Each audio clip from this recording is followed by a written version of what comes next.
warahmatullahi wabarakatuh. Innal hamdalillah nahmaduhu wa nasta'inuhu wa nastaghfiruh wa na'udzu billahi min shururi anfusina wa min sayyiati a'malina. May yahdihillahu fala mudilla lahu wa may yudlil fala hadiya lahu. Asyhadu an la ilaha illallah wahdahu la syarika lahu wa asyhadu anna Muhammadan abduhu wa rasuluh.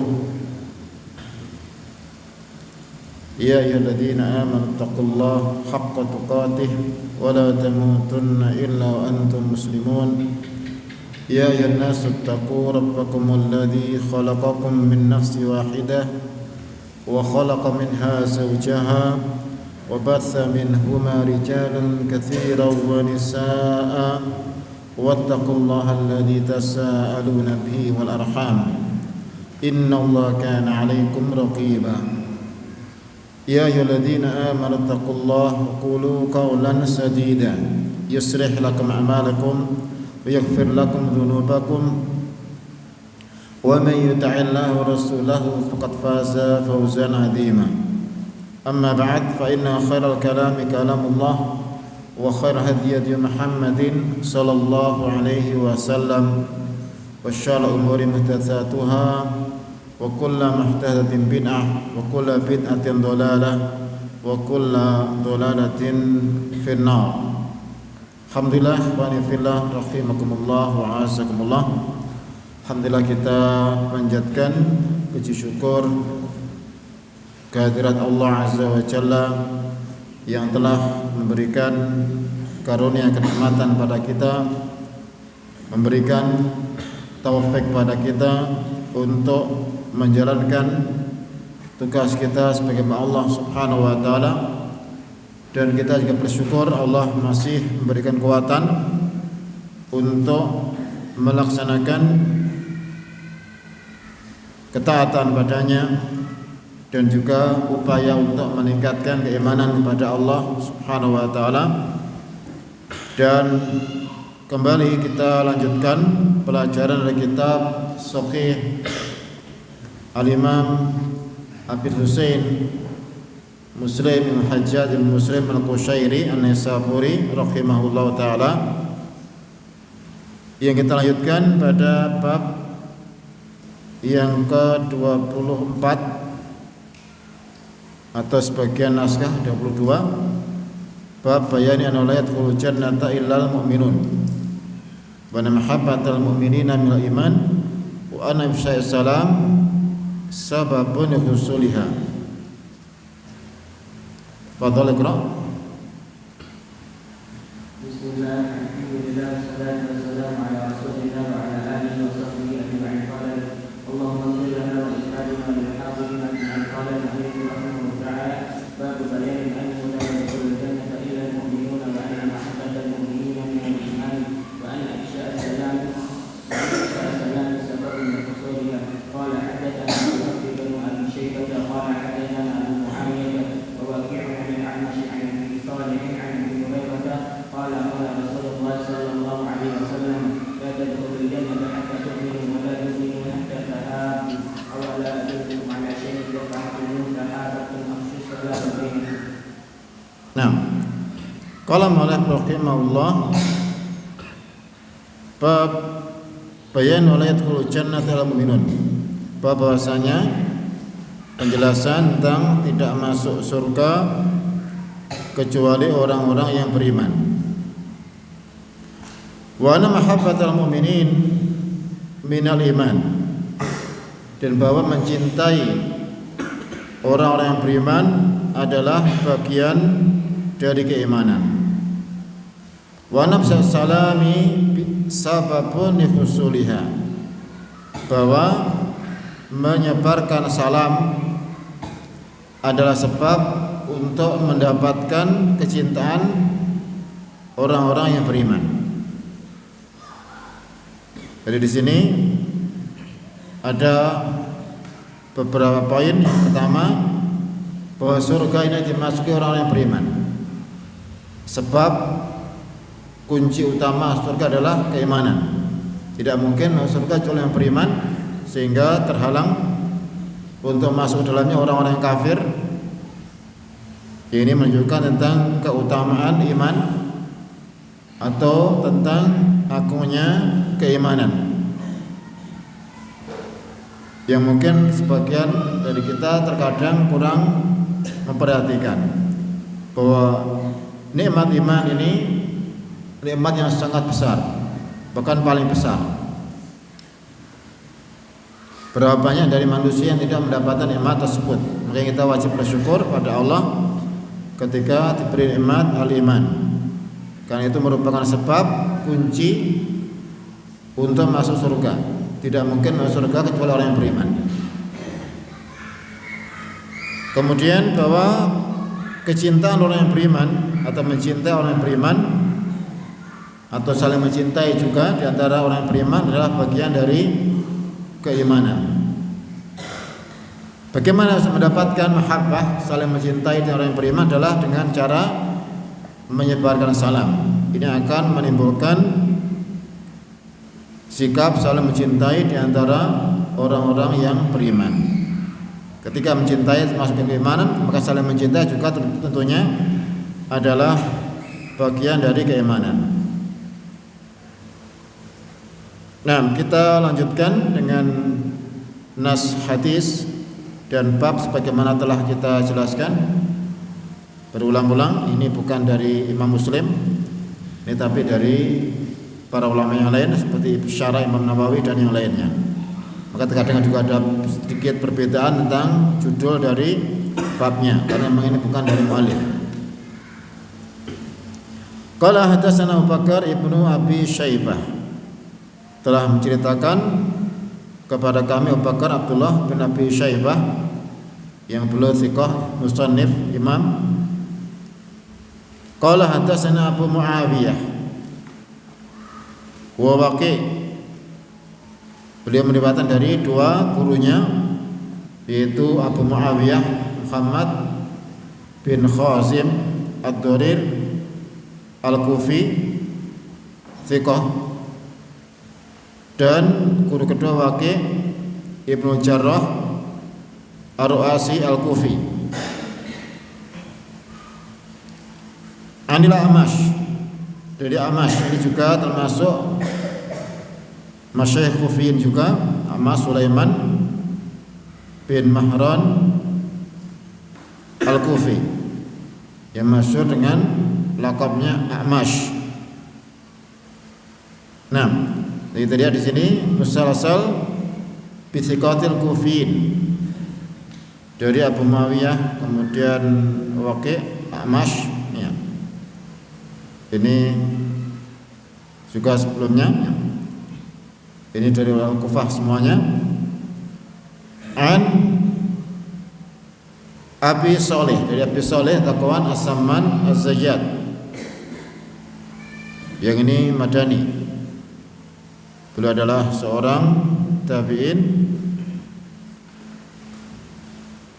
dan Amas juga tabi'in ya. Abi Saleh ini min kibar tabi'in. Abi Saleh Zakwan As-Samman Az-Zayyad, seorang tabi'in masyhur. An Abi Hurairah radhiyallahu taala anhu, dari Abu Hurairah semoga Allah meridainya. Siapa namanya Abu Hurairah? Siapa? Abdurrahman bin Sakhar Ad-Dausi. Ini pendapat yang rajih yang dikuatkan oleh belajar yang lainnya. Abdurrahman bin Sakhar Ad-Dausi. Meskipun kalau namanya masih diperselisihkan, tapi kalau dari qabilahnya Daus ini semua sepakat. Namanya yang diperselisihkan namanya dan namanya ayahnya. Beliau adalah sahabat yang mulia, hafidhus sahabat, rawiyatus sunnah, yang beliau merupakan sahabat yang paling banyak meriwayatkan hadis dari Rasulullah sallallahu alaihi wasallam. Qala, beliau berkata, qala Rasulullah sallallahu alaihi wasallam, Rasulullah sallallahu alaihi wasallam bersabda, la tadkhulunal jannata hatta tu'minu, kalian tidak akan masuk surga sampai kalian beriman. Wala tu'minu hatta tahabbu, dan kalian tidak akan beriman sampai kalian saling mencintai. Awala adullukum ala syai'in idza fa'altum tahabbtum. Tidakkah kalian mau aku tunjukkan pada suatu yang jika kalian melakukan niscaya kalian akan saling mencintai? Absus salama bainakum. Sebarkanlah salam di antara kalian. Nah, di sini menunjukkan sebagaimana terjemah yang dibawakan oleh Imam Nawawi rahimahullah taala, yaitu bahwasanya tidak akan masuk surga kecuali orang-orang yang beriman.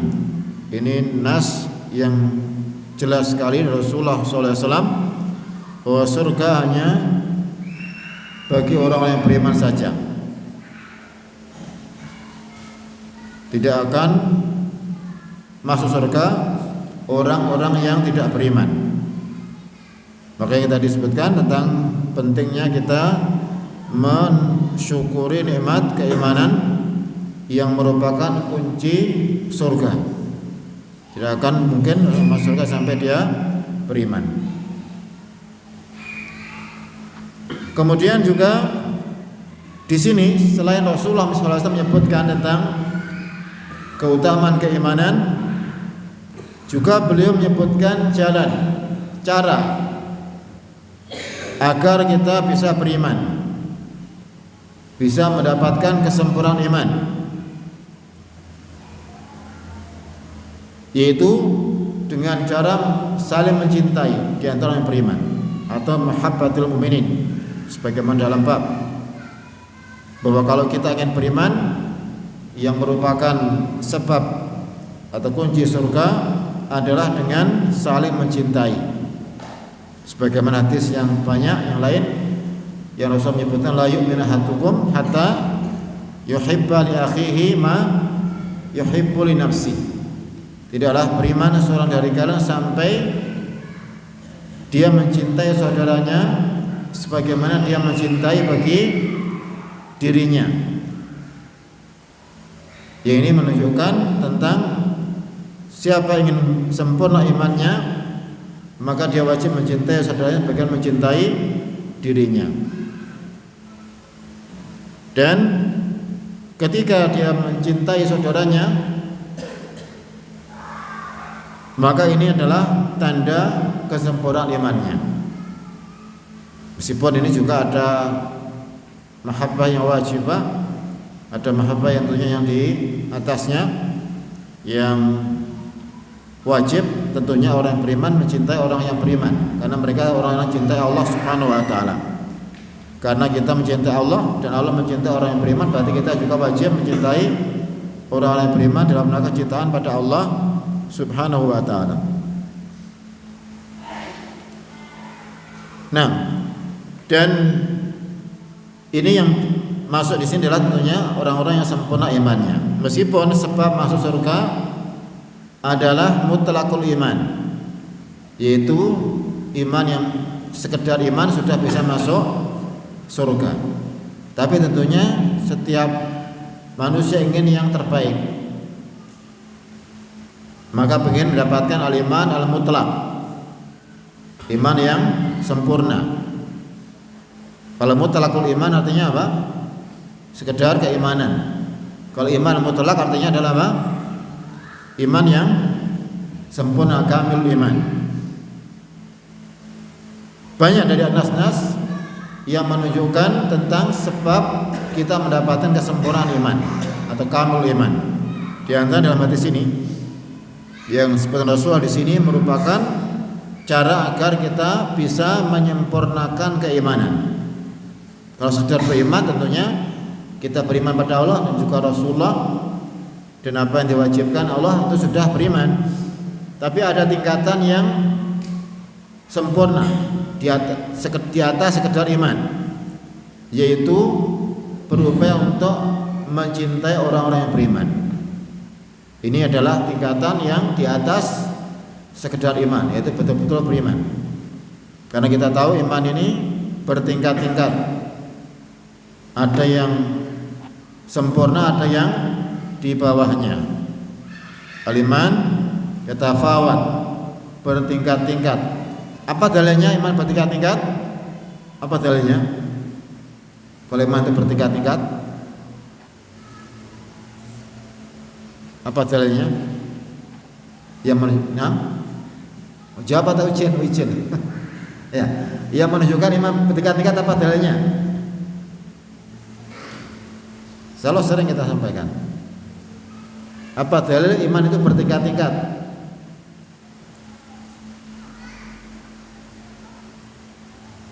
Tidak ingat?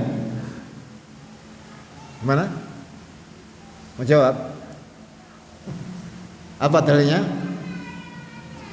Dalil menunjukkan tafawutul iman,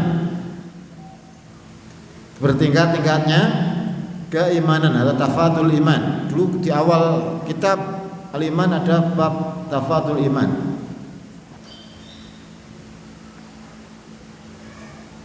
Berarti iman sama ya berarti ya? Tidak bertingkat-tingkat kalau nggak punya dalil.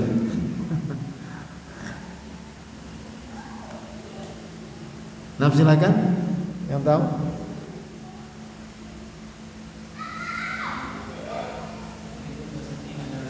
Gimana?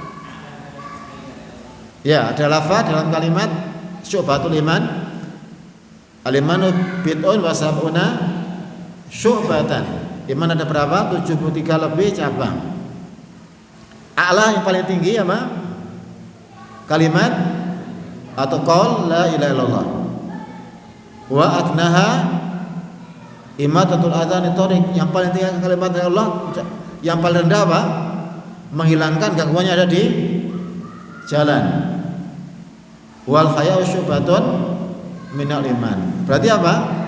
Ada yang paling tinggi. Apa yang paling tinggi?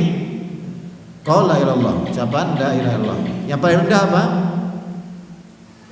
Menghilangkan gangguan yang ada di jalan. Berarti ada yang paling tinggi, ada yang paling rendah. Nah, dan juga manusia sendiri juga bertingkat-tingkat keimanannya. Sebagaimana cabang iman juga bertingkat-tingkat, maka pelakunya itu pun juga bertingkat-tingkat.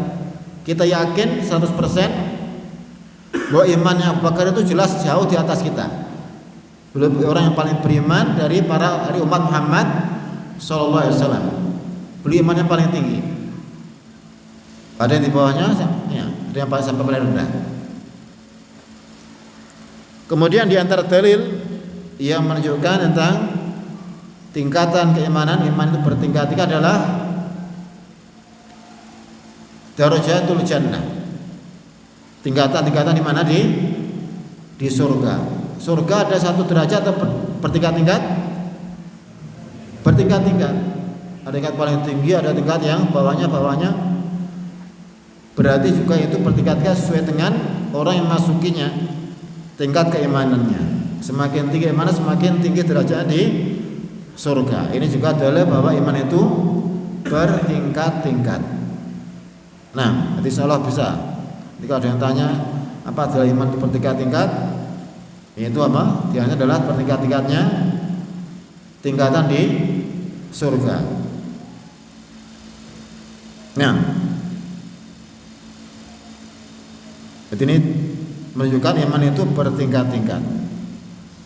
Ada perkara-perkara yang membuat kita sempurna imannya, seperti dalam hadis ini. Nah, wala tu'minu maksudnya apa? Tidak kalian beriman yang sempurna maksudnya di sini. Wala tu'minu imanal kamil atau al-iman al-mutlaq. Jangan sampai difahami di sini tidak beriman sama sekali atau mutlaqul iman, jangan. Ya, karena tentunya ada orang yang beriman tapi nggak sampai tingkat ini. Dia beriman tapi belum sampai tingkat mencintai saudaranya sebagaimana mencintai bagi dirinya. Apakah dia tidak beriman? Orang yang masih egois misalnya, mementingkan diri sendiri, dia beriman atau nggak beriman? Hah? Beriman atau nggak beriman? Masih beriman, cuma imannya masih apa? Masih rendah. Kalau pengen lebih tinggi apa? Mencintai saudaranya apa dicintai bagi dirinya. ini akan meningkatkan keimanannya. Jadi di sini maksudnya apa? Wala tu'minu hatta tahabbu. Tidaklah kalian beriman sampai kalian saling mencintai. Maksudnya tidak kalian beriman iman yang sempurna sampai kalian saling mencintai. Jadi di sini maksudnya iman al-kamil sebagaimana dijelaskan oleh para ulama. Nah, jadi di sini disebutkan iman al-kamil. Layak mulu imanukum ila bitahab. Ini kata Syekh Muhammad Ibnu Shalah belum memberikan penjelasan mana hadis adalah layak mulu imanukum ila bitahab. Tidak akan sempurna iman kalian sampai kalian saling mencintai. Jadi di sini maksudnya adalah la tu'minu hatta tahabbu. Ini artinya adalah apa? Iman yang sempurna. Bisa dipahami kalau nggak mencintai saudaranya berarti tidak beriman, kafir berarti tidak. Ya. Maksudnya apa? Tidak sempurna imannya. Nah, bagaimana caranya supaya bisa saling mencintai? Ini termasuk diantara asbab tahab atau tahab bainal mu'minin, tamahabbah bainal mu'minin adalah ifsa'us salam bainakum, menyebarkan salam di antara kalian. Dan salam artinya mendoakan doa keselamatan pada saudaranya. Assalamualaikum, semoga keselamatan atas kalian, warahmatullahi wabarakatuh, dan juga rahmat Allah dan berkahnya. Kalian mendapatkan keselamatan, mendapatkan rahmat dan berkah. Doa yang agung, yang sangat indah. Jadi kalau kita sering kita mendapatkan keberkahan, keselamatan, mendapatkan rahmat dari Allah Subhanahu wa taala. Makanya doa atau ucapan assalamualaikum itu adalah merupakan penghormatan pada sama orang beriman sekaligus apa? Doa kepada mereka. Dan ketika kita mendoakan kepada saudara kita, malaikat juga apa? Mendoakan. Walaka mislu. Kamu juga mendapat bagian dari doa itu yang semisalnya. Makanya jangan sampai melupakan assalamualaikum. Jangan sampai mengganti salam dengan selamat pagi atau selamat siang, selamat malam. Selamat pagi, paginya itu yang selamat. Kalau siang, siangnya itu yang selamat. Malam, malamnya aja yang selamat. Ya. Nah. Atau salam sejahtera. Apa salam sejahtera? Ini model sekarang ini marak, tapi kita yakin wajib mengetahui itu bukan tuntunan Rasulullah sallallahu alaihi wasallam. Kalau kita ketemu saudara kita, assalamualaikum, sudah cukup. Tambah lagi dengan assalamualaikum warahmatullahi wabarakatuh, lebih sempurna.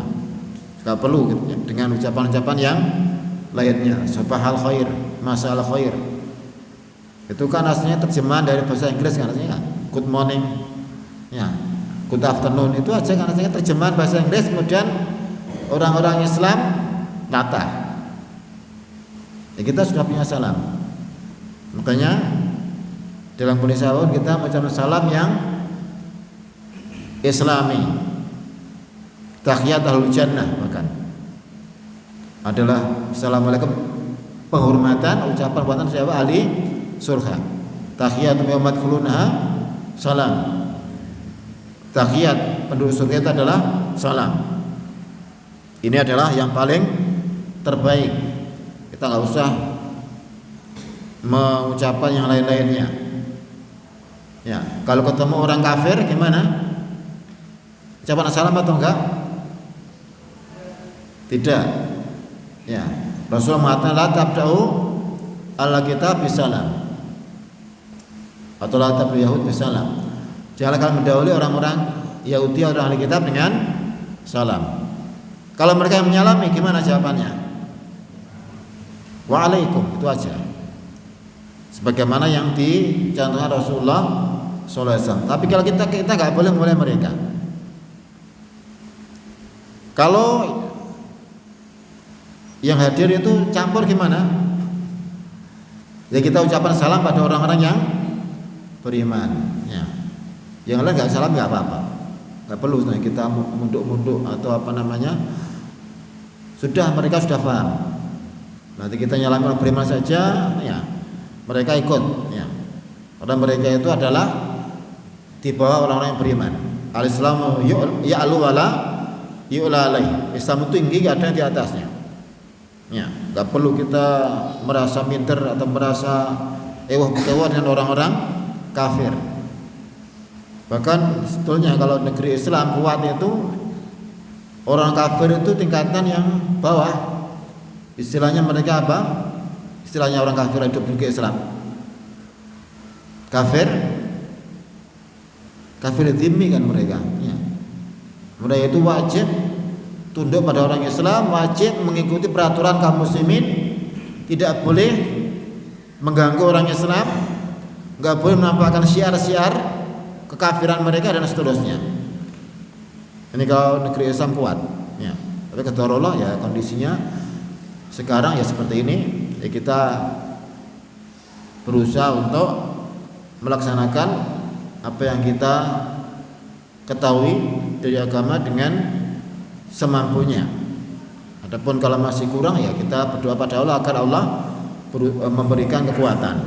Tapi intinya kita tidak boleh minder, nggak boleh takut, nggak boleh sungkan pada orang-orang kafir.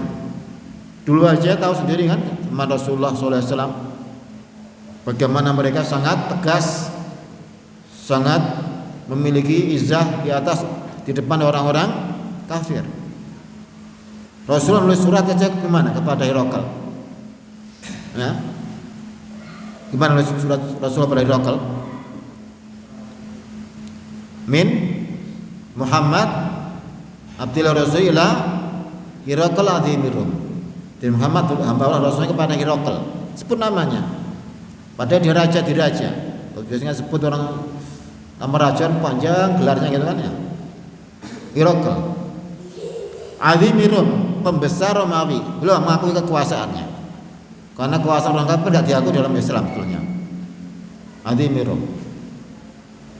Bahkan langsung enggak basa-basi langsung ya, aslim taslam, sudah. Tidak basa-basi ini gini-gini, mundur-mundur enggak. Ini sepatutnya seharusnya. Kalau mau pengen lebih banyak lagi silakan baca sejarah Khulafaur Rasyidin, kemudian juga para sahabat. Ya, bagaimana mereka sangat izzah. Sampai ada putusan kaum muslimin ketika datang pada orang-orang kafir tidak mau berduduk, berdiri depannya. Yang lain pada anak buahnya pada apa? Berdiri dia, enggak mau duduk. Ini kan izzah dari Islam. Nah, intinya kita wajib untuk menghidupkan salam Islami. Ya, enggak perlu kita ikut-ikutan pada salam mereka. Ya, kalau ada orang yang melakukan itu bukan contoh. Contoh kita siapa? Contoh kita siapa? Teladan kita siapa? Rasulullah SAW. Itu yang wajib kita teladani. Kita menyebut nama 1-2 nama ini ya. Siapapun itu. Ya. Kita wajib untuk menghidupkan salam yang Islami. Nah, hadis ini hadis yang agung yang menunjukkan tentang keutamaan iman pertama, ya, karena tidak akan masuk ke orang yang beriman. Kemudian yang kedua, keutamaan saling mencintai. Dan sungguh kalau ini diterapkan, hadis yang saling mencintai ini tentunya pasti akan mendapatkan keberkahan, kebaikan dunia dan akhirat. Tidak ada ceritanya orang Islam bermusuhan atau berkelahi atau berperang, karena Rasulullah perintah saling mencintai. Dan untuk upaya saling mencintai adalah dengan menyebarkan syiar-syiar Islam, termasuk adalah salam. Ini juga diantara sebab saling mencintai adalah menyebarkan syiar Islam. Diantara salam ini yang Rasul menyebutkan ini akan menyebabkan kecintaan diantara orang-orang yang beriman. tentunya ini bagaimana kita mesti senang didoakan kebaikan. Kita tidak mungkin senang didoakan keburukan. Ada orang ucapan semoga kamu selamat, semoga kamu berkah, semoga kamu mendapat rahmat. Senang kita ketika doakan seperti itu, akan menimbulkan rasa saling mencintai. Jangan sampai justru ketemu malah saling melaknat. Ini diantara tanda kiamat adalah ketika orang bertemu saling apa? Melaknat. Gimana saling melaknat? Sebagian daerah itu kebiasaan buruknya seperti itu. Ketemu bukan saling mendoakan, bukan malah apa? Saling melaknat. Kon saya urip. Apa? Kamu masih hidup. Ya, kalau gitu seharusnya apa? Doakan kebaikan. Ya, atau bahkan mengucapkan sumpah serapah atau apa? Mesuh dan sebagainya. Ini jelas apa? Ini ucapan yang kotor, yang buruk. Meskipun itu biasa, anak-anak muda sekarang juga kadang di media atau ketemu langsung juga kadang apa? Ketemu langsung ucapan-ucapan yang buruk. Jangan dipakai itu. Walaupun tren itu tren yang buruk. Karena termasuk budaya ini kan. Budaya itu ada bisa dipakai kalau itu baik. Kalau jelek wajib ditinggalkan. Wah, ini kan sudah trennya seperti ini. Ini kenapa sih harus seperti itu? Kenapa tidak membiasakan ucapan-ucapan yang baik? Itu anak muda ini ya. Di medsos itu kadang ada ucapan yang buruk kemudian jadi apa? Jadi tren. Kalau kayak itu berarti nggak asik katanya. Ini jangan. Ya. Ini wajib ditinggalkan ucapan buruk ini. Entah bahasa apa, bahasa binatang atau apa namanya. Yang jelas itu adalah apa? Keburukan. Kalau di ngomong ini kan adatnya seperti itu. Adat yang buruk wajib ditinggalkan. Kita itu wajib mengikuti syariat. Tidak ada kewajiban mengikuti adat, kebiasaan. Kalau buruk wajib ditinggalkan. Ya. Dan bahkan alhamdulillah di tempat kita umumnya di Jawa ini kan ada namanya apa? Tata krama, sopan santun ini bagus tentunya. Itu sesuai dengan Islam. Ya, kalau ada sebagian daerah kebalikannya jangan dipakai. Ya. Kalaupun terbiasa buruk jangan kita ikut-ikutan. Memang sebagian daerah masih seperti itu. Tapi ini adalah keburukan. Di ibu kota, di kota-kota besar kadang sudah kebiasaan buruk ini hal biasa. Ya. Saling melaknat, saling apa? Ucapan-ucapan keburukan ini biasa. Ini tidak boleh. Kita wajib saling mendoakan kebaikan. Jadi ifsa'us salam ini termasuk di antara sebab kita saling mencintai di antara orang-orang yang beriman. Sekaligus syiar yang nampak sekali, yaitu ketika menyebarkan salam pada sama mukmin.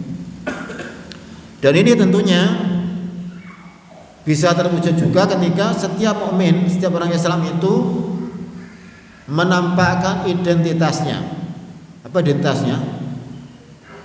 Menampakkan ciri-ciri keislamannya. Kadang nggak ada beda antara Islam dengan kafir. Orang kafir memakai pakaian yang buka aurat juga orang Islam buka aurat. Ini nggak ada bedanya.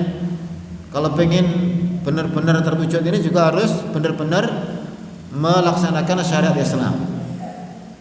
Kita menyalami jangan-jangan orang kafir ini kan. Akhirnya apa? Pikir-pikir. Tapi kalau nampak jelas orang Islam nggak ragu-ragu ucapkan salam. Makanya juga di antara upayanya adalah dengan menampakkan identitas keislaman. Tidak boleh menyerupai orang-orang kafir dalam kebiasaan mereka, dalam tata cara mereka, ya, dalam model-model mereka. Orang kafir rambutnya kozak, tahu kozak kan? Iya, seperti katanya seperti jin ifrit kan. Ya, yang tengah itu ada, kemudian hilang semua. Ya, ikut-ikutan. Ini apa bedanya dengan orang kafir? Jangan ikut-ikutan. Kemudian orang kafir celana dibolong ikut dibolong. Dulu kan tempat tren itu ya. Celana bolong alhamdulillah sekarang sudah luntur. Dulu tren itu celana macam apa? Ya gak ada apa-apa masih aja dibolong memang. Ya. Orang kafir biasa isbal. Kita ikut-ikutan apa? Isbal apa isbal? Memanjangkan melebihi mata kaki. Jangan. Ya, kalau pengen ciri Islam nampak bisa menyebarkan salam, maka wajib juga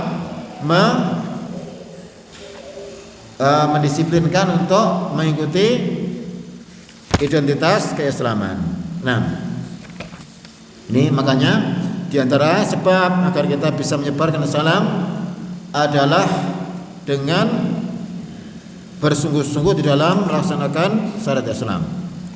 Kemudian juga sebagian ulama menyebutkan tentang cara ifsha'us salam minimal dengan mengeraskan salam itu didengar oleh orang kita salam. Itu diantara upaya untuk ifsha'us salam. Assalamualaikum dengan suara yang terdengar itu juga termasuk ifsha'us salam. Ya. Kalau misalnya ketemu siap orang Islam salam juga bagus. Ya. Ini termasuk sunnah juga sebetulnya. Sunnah mahjurah kata para ulama, yaitu menyalami pada orang yang kenal tok. Pada orang Islam tidak kenal diam. Ini sebenarnya termasuk misi sunnah sebenarnya. Kalau yang benar itu pada siapapun, seperti orang Islam mengucapkan salam. Sekarang itu salam kan salam ma'rifah istilahnya. Salam kenal. Kalau kenal aja salami, kalau tidak apa? Tidak disalami. Ya, ini berarti masih kurang menyebarkan salam. Ini kalau bisa dimanapun ketemu, ya, di kendaraan, di jalan, ya, di tempat-tempat, kalau ada orang Islam ya salam. Siapapun dia, walaupun kita nggak kenal, tapi kalau kita tahu persis dia itu orang Muslim, jelas sekali ciri-cirinya orang Islam, maka kita berusaha mengucapkan salam. Nah, ini hadis ini menunjukkan keutamaan salam sebagaimana juga keutamaan iman dan saling mencintai. Nah, silakan dibaca hadis yang kedua dari bab.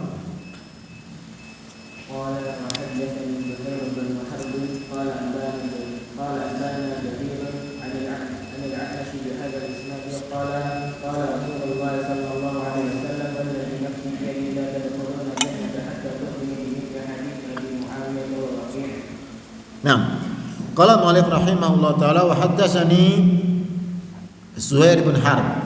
Ini hadis yang kedua. Dan telah menceritakan kepadaku Zuhair bin Harbin, yang beliau adalah thiqah. Qala, dia berkata, anba'ana Jarir, telah menceritakan kepada kami Jarir. Itu Jarir bin Abdullah Al-Bajali. Ya.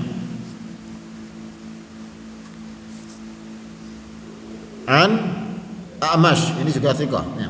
Dari Amash, berarti yang tadi sanadnya kembali pada di atas. Amash Sulaiman bin Mihran. Bihadzal isnad, dengan sanad ini, itu sanad yang di atas. Yaitu dari Abu Saleh, dari Abu Hurairah radhiyallahu anhu. Ini ketemu pada Amash. Kalau tadi muridnya adalah Abu Muawiyah bin Waqi', ini murid ketiga adalah Jarir bin Abdullah Al-Bajali. Nah, ini adalah murid yang ketiga dari Amash atau Sulaiman bin Mahran.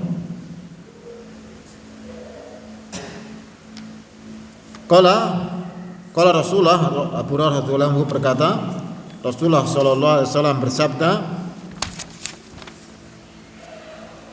"Waladhi nafsi biyadi," demi zat yang jiwaku di tangannya. Di sini Rasulullah bersumpah, mengawali ucapan yang sumpah, demi Allah. La tadkhuluna jannata hatta tu'minu. Kalian tidak masuk surga, kalian tidak masuk surga sampai kalian beriman. Ini ada tambahan qasam. Jadi menyangatkan, menegaskan bahwa benar-benar tidak masuk surga sampai kalian beriman.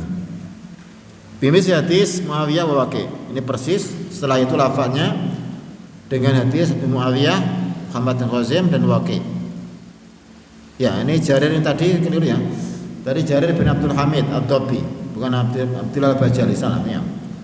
Jarir bin Abdul Hamid Ad-Dabbi.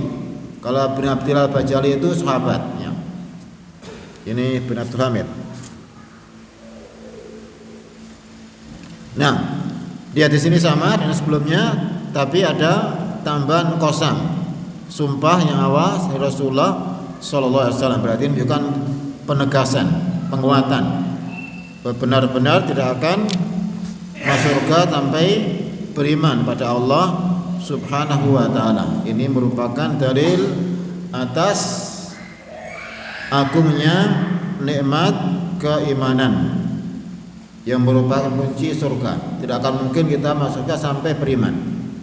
Makanya kita wajib bersyukur pada Allah Subhanahu wa taala. Berapa banyak dari manusia yang tidak mendapatkannya, kita bersyukur mendapatkan nikmat keimanan yang merupakan kunci utama masuk surga. Banyak juga saudara kita yang mungkin baru masuk Islam, mereka mendapatkan Islam setelah lama. Mungkin waktu ketika hampir meninggal baru masuk Islam juga ada. Ya, kita bersyukur.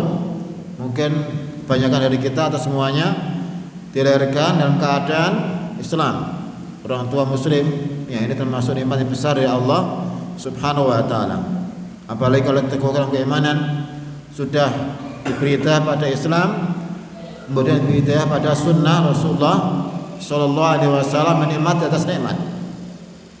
Karena ketika seorang diberita pada sunnah, berarti berita pada Islam yang murni, Islam yang sahih, Islam yang benar. Ini juga tidak semua kaum muslimin mendapatkannya. Hanya dari kaum muslimin yang masih belum mendapatkan nikmat as-sunnah. Kita telah ditunjukkan Allah pada sunnah, wajib bersyukur kepada Allah Subhanahu wa taala. Maka sering diucapkan oleh para ulama, Islam wa sunnah wal Islam. Nah, kita selesai dari bab ini, silakan dilanjutkan pada bab yang berikutnya. Betul?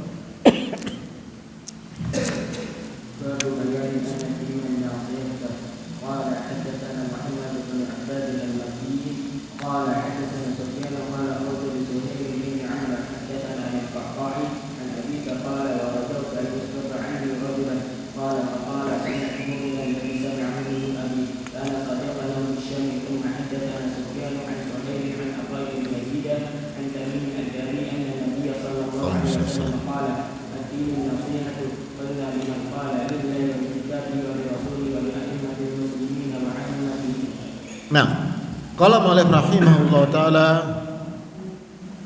bab bayan anad dina an-nasihah, bab penjelasan bahwa ad-din, agama adalah nasihat, adalah nasihat. Ini menunjukkan tentang keutamaan dari nasihat yang dia merupakan agama. Meskipun kita mengetahui bahwa agama jelas bukan nasihat saja, tapi di sini nasihat disebutkan itu menunjukkan bahwa nasihat itu adalah merupakan bagian utama atau rukun utama dari agama. Ya, karena disebutkan khusus oleh Rasulullah Sallallahu Alaihi Wasallam dalam hadisnya, ad-dinu nasihat. Ini kan lafaz hadis. Seperti ketika Rasul mengatakan al-hajju Arafah. Haji adalah wukuf di Arafah. Apa haji cuma wukuf di Arafah? Sah enggak orang wukuf doang tanpa yang lainnya?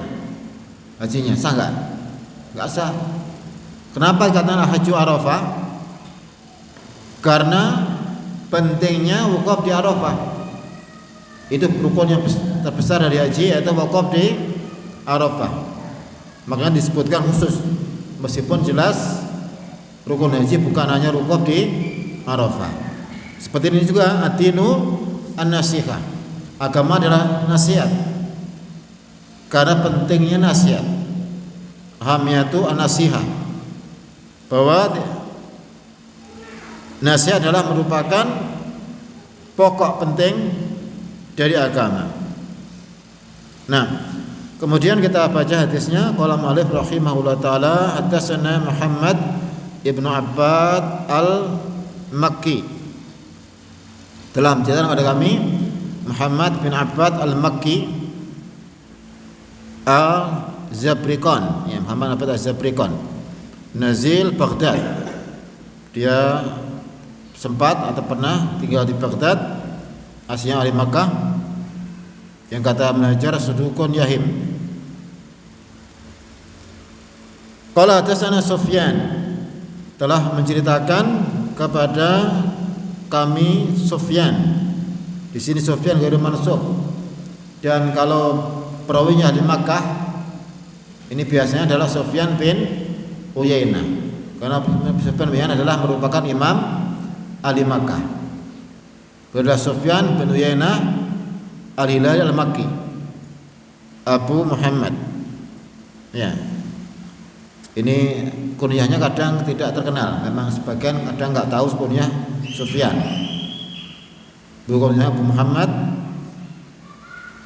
Sufyan bin Uyainah al-Hilali al-Makki. Kadang sebagian masyayikh itu memberikan teka-teki siapa Abu Muhammad al-Hilali. Ya. Maksudnya Sufyan bin Uyainah. Karena kunyahnya tidak masyhur. Ya. Beliau siqah imam, termasuk diantara puncak dari ilmu hadis di Makkah.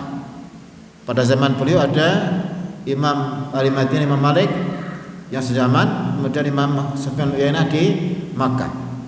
Yang dikatakan oleh para ulama, laula Sufyan wa Malik la dhaba ilmu Hijaz. Seandainya tidak ada Sufyan dan Malik akan hilangnya ilmu Hijaz. Karena merupakan puncak dari keilmuan dua kota ini.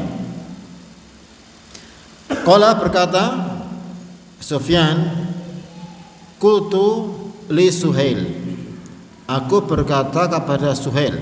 Ya. Suhail adalah Suhail bin Abi Saleh, anak dari Abu Saleh Zakwan As-Samman, Abu Yazid Al-Madani, Sadukun, taghayyara hifdhuhu bi akharah. Imam Bukhari meriwayatkan dengan Suhail ini dalam sahihnya, tapi makrunan, diiringi dengan orang lain. Intinya beliau tidak dijadikan sebagai usul dalam riwayat Bukhari. Berkata Sufyan pada Suhail, qultu Suhail, inna Amran haddatsana. Sesungguhnya Amr telah menceritakan pada kami. Nah, Amr adalah Amr bin Dinar, ya, Al-Makki. Ini guru dari Sufyan bin Uyainah, dan beliau adalah imam juga masyhur, Amr bin Dinar. Telah menceritakan pada kami anil Qaqqa, dari Qaqqa. Ini guru dari Amr bin Dinar. Nah, ini juga imam beliau ini. Qaqqa juga imam, thiqah juga. An abika, dari ayahmu. Dari ayahmu, ini berkata pada Suhail dari ayahmu. Berarti dari siapa berarti? Kalau berkata pada Suhail ayahmu, Qaqqa dari siapa gurunya? Siapa ayahnya Suhail? Hah? Siapa? Abu Saleh Zakwan As-Samman. Di sini Qaqqa beliau dari Abu Saleh, yaitu ayah dari Suhail. Karena Suhail bin Abi Saleh. Qala, kemudian kata Suhail mengomentari ucapan dari Sufyan, wa rajatu al yusqitu anni rajulan, dan aku berharap agar dia menggugurkan dariku satu orang perawi. Ya, menggugurkan dariku satu orang perawi, maksudnya lebih tinggi sanadnya. Berarti ada dari siapa ini? Suhail ini perantara yang kemudian digugurkan karena dia langsung dari Suhail. Ya. Jadi Sufyan ini ketemu Suhail kan, padahal dia kan punya apa? Punya sanad dari Amr, dari Qaqqa, dari ayah Suhail. Kalau dia bisa meriwayatkan langsung dari Suhail, dari ayahnya, kan berarti apa? Lebih tinggi sanadnya. Ya. Jadi harapan dari Sufyan, harapan dari Suhail juga ini, bahwa kalau bisa digugurkan dari satu orang. Ya. Faqala, maka kata Suhail, sami'tu minalladzi sami'ahu minhu abi. Aku mendengar dia, yaitu dari orang yang ayahku mendengarkan. Berarti langsung dari guru ayahnya. Ya. Itu Suhail ini meriwayatkan langsung dari guru ayahnya. Kana sadiqan lahu bisyam, yang dia merupakan teman ayahku di Syam. Berarti di situ Suhail juga punya sanad tinggi. Dia meriwayatkan dari guru ayahnya. Tsumma hadatsana Sufyan an Suhail. Kemudian kata perawi sebelumnya yaitu Muhammad bin Abbad menceritakan Sufyan dari Suhail an Atha bin Yazid an Tamim ad-Dari. Tidak Atha bin Yazid dari Tamim ad-Dari. Ini berarti mungkin ini maksudnya adalah Atha bin Yazid ini adalah guru dari Suhail ini yang di Syam ini. An Tamim ad-Dari, Tamim ad-Dari ini adalah seorang sahabat Rasulullah sallallahu alaihi wasallam.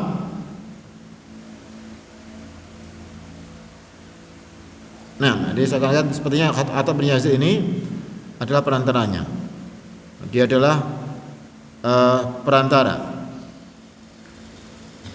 Bahkan tadi ada 3 orang berarti yang digugurkan. Dia lebih tinggi sanadnya. Anna Nabi sallallahu alaihi wasallam qala, bahwasanya Nabi sallallahu alaihi wasallam bersabda, ad-dinun nasihah, agama adalah nasihat.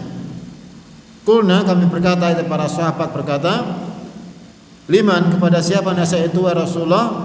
Qala lillahi, yaitu kepada Allah, wali kitabihi, dan kepada kitabnya, wali rasul, dan kepada rasulnya, wali aimmatil muslimina wa ammatihim, dan kepada para pemimpin kaum muslimin dan orang-orang umumnya mereka, maksudnya adalah para rakyat kaum muslimin. Nah, di sini kita lihat Imam Muslim selain membawakan dari matan hadis yang salah kita sering membaca, sering mendengar, beliau juga memberikan tentang sanad, ya, bagaimana para ulama berupaya untuk mendapatkan sanad yang ali, sanad yang tinggi. Jadi ini dimasukkan sunnah dari ahli hadis adalah thalabul isnadul ali, mencari sanad yang tinggi. Apa sanad yang tinggi itu? Sanad yang tinggi lebih dekat pada zat yang paling tinggi, itu Rasulullah sallallahu alaihi wasallam, zat aliyah yang merupakan manusia yang terbaik, itu Rasulullah sallallahu alaihi wasallam. Semakin dekat dengan Rasulullah berarti semakin tinggi sanadnya. Dan dulu para ulama seperti itu, selain mereka mencari sanad saja, mencari hadis, juga mencari sanad yang tinggi, bahkan menempuh perjalanan sangat jauh yang sangat lama untuk mencari sanad yang tinggi. Apa keistimewaannya sanad tinggi itu? Apa kelebihannya? Apa kelebihan sanad yang tinggi? Pertama jelas apa? Dekat dengan Rasulullah sallallahu alaihi wasallam. Yang kedua apa? Itu apa? Meminimalisir kesalahan dalam riwayat. Meminimalisir apa? Kesalahan dalam riwayat. Jadi kalau semakin sedikit perantaranya, maka semakin kemungkinan salah semakin apa? Semakin sedikit juga. Ada cerita, berita, kalau semakin sedikit perantara, semakin benar, semakin valid. Semakin banyak apa? Perantara sampai 10 orang misalnya, semakin kemungkinan salah semakin banyak dari beritanya. Ada orang kecelakaan, tangannya luka. Wah, sana kecelakaan tangannya luka. Saling pada orang berikutnya ada kecelakaan di sana tangan luka dan kakinya. Tangan tambah apa? Kaki. Ketemu orang lagi yang sanad berikutnya, luka kaki dan kepalanya, tambah kepala, tambah lagi sampai akhirnya mungkin berapa sudah meninggal orangnya. Ya. Padahal aslinya gimana? Yang luka cuma apa? Tangannya. Itu seperti itu berita. Dan juga riwayat. Semakin banyak perantara, kemungkinan apa? Kekeliruan semakin besar. Makanya para ulama dulu mereka sangat berusaha mencari sanad yang ahli. Kalau ketemu gurunya, ceritanya, kamu dari siapa? Dari fulan. Fulan di mana sekarang? Di sana. Masih hidup, misalnya masih hidup. Langsung pergi kepada gurunya. Kalau tanya lagi pada guru terus sampai apa? Menghilangkan perantara. Semakin tinggi sanadnya. Makanya di antara sanad yang paling tinggi yang dicari ulama adalah sulasiyat. Imam Bukhari punya sulasiyat, antara beliau dan Rasulullah cuma 3 orang. Jadi ini termasuk di antara perkara yang menjadikan rihlah dari para ulama ahli hadis. Nah, kemudian tentang masalah matan, ya ini tentang masalah keutamaan nasihat. Apa arti nasihat secara bahasa? Nasihat itu apa? Penasihat, wejangan, ya, petua, apalagi? Kebaikan, ya. Jadi kalau secara aslinya adalah iradatul khair lil mansukhilah. Ini yang salah yang lebih bisa kita pahami lafaz ini. Kalau kita masukkan dalam konteks hadis ini, iradatul khair lil mansukhilah. Itikat baik kepada orang yang dinasihati. Orang diberikan nasihat, itikat baik. Tidak mesti harus menasihati, menyampaikan petua, tidak. Kita itikat baik saja sudah memberikan apa? Nasihat. Ada pembeli, ya, milih-milih barang. Kamu mau saya beri nasihat? Iya mau. Ini yang bagus ini. Saya tahu ini bagus. Ambil, ya. Ini namanya nasihat pada saya muslim. Jangan orang datang malah dipilihkan barang paling jelek. Kemudian apa? Oh ini paling bagus ini. Padahal pengennya penjualnya yang penting ini barangnya segera apa? Laku. Gak peduli itu saudaranya, yang penting sepelaku ini, wah ini bagus, padahal ya dia tahu itu ada yang lebih bagus, ada yang apa? Yang seharusnya nasihat berikan paling bagus. Teman nasihat itu etikat baik pada yang dinasihati. Kalau nasihat pada Allah gimana maksudnya? Lillahi wal kitab walillahi.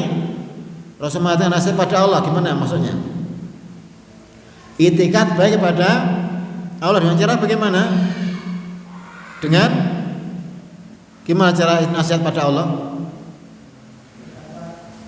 Dengan mentaati Allah, beribadah pada Allah, menjalankan perintahnya, menjauhi larangannya, itu nasihat pada Allah. Itikat baik pada Allah. Wali kita binasihat pada kitabullah. Gimana caranya? Kita pertama mengimani jelas kitab ini dari Allah. Kemudian kedua berusaha untuk membacanya. Kemudian apa? Memahaminya. Kemudian apa? Mengamalkannya. Juga menjaganya tentunya. Ya. Kemudian wali rasuli, pada Rasulnya. Gimana nasihat pada Rasulullah? Gimana nasihat pada Rasulullah? Pertama kita mengimani beliau adalah Rasul, Nabi. Kemudian apa? Melaksanakan perintahnya, mentaatinya, meninggalkan apa yang dilarang, membela Rasulullah SAW. Ketika ada orang yang mencelanya, kita wajib membela dan menasihat pada Rasulullah, membela Rasulullah, membela sunnahnya juga, memberikan nasihat pada Rasulullah, membela sunnahnya. Ketika ada orang mencela sunnah, kita membela, itu adalah nasihat pada Rasulullah. Nah, kemudian juga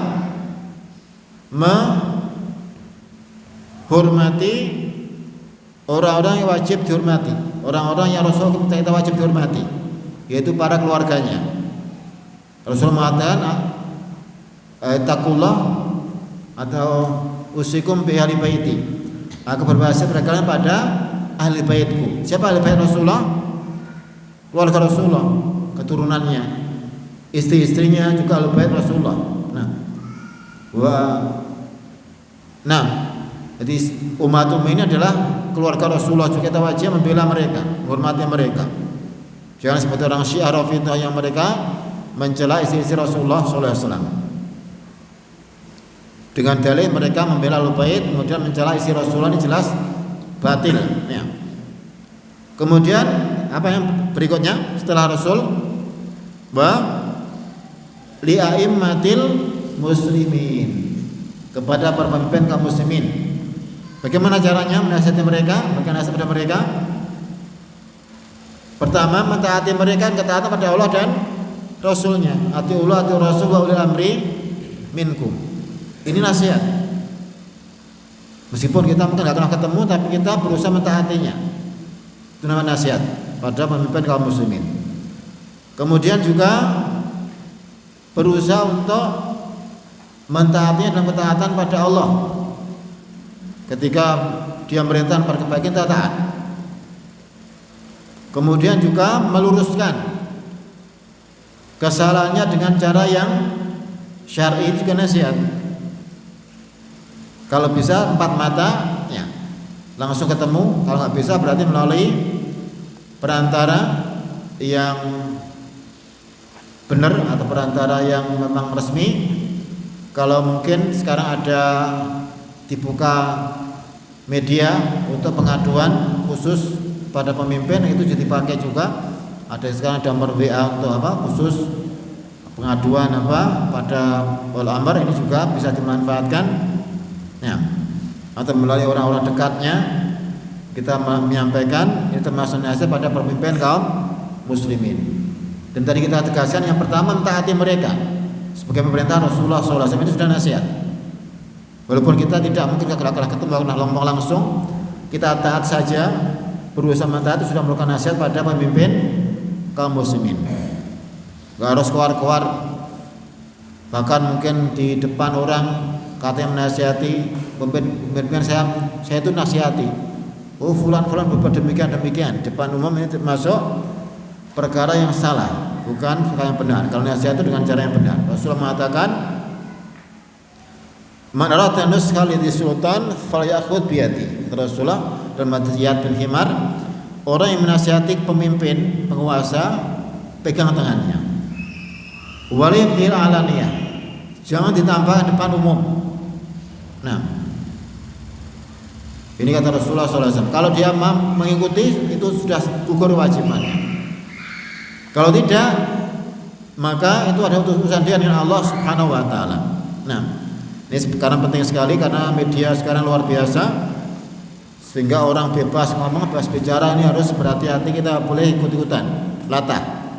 Kalau mau nasihati dengan cara yang baik, bukan dengan cara-cara yang salah, demo atau anarkisnya, atau mungkin dinamakan apa, tapi isinya demo juga. Ini termasuk menyelisih petunjuk Islam.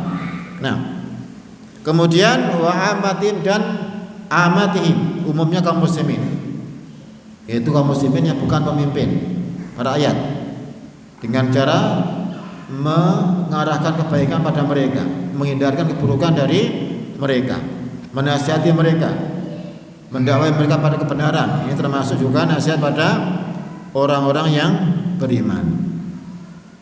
Nah, alhamdulillah kita sudah selesai dari bab ke berapa nih? 23 atau belum ya? Masih banyak hadisnya.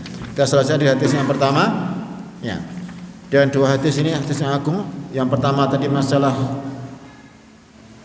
mengimani, kemudian beriman, kemudian saling mencintai, kemudian menyebarkan salam. Yang ketiga setelah kita bahas masalah menasihati Allah, Rasulnya, kitabnya, para pemimpin kaum muslimin dan umumnya kaum muslimin.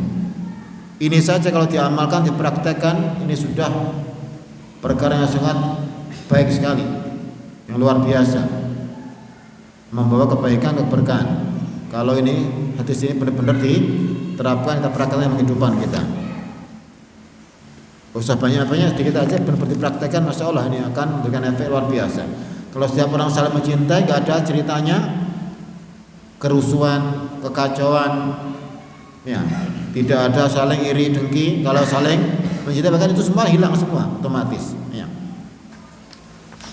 Gak ada saling menjegal, saling menghujat, saling menghina, saling mengejek. Ini timbul semua kenapa? Karena dia tidak mengamalkan hadis Rasulullah sallallahu alaihi wasallam. Kalau kita amal hadis Rasulullah sallallahu alaihi wasallam, maka akan sejahtera hidup, akan rukun, akan bagus hubungan kita di antara kaum muslimin. Nah, insyaallah ini bisa kita kaji kesempatan malam ini. Sebelum kita akhiri mungkin ada yang kurang jelas atau mungkin ada koreksi, tafadhol.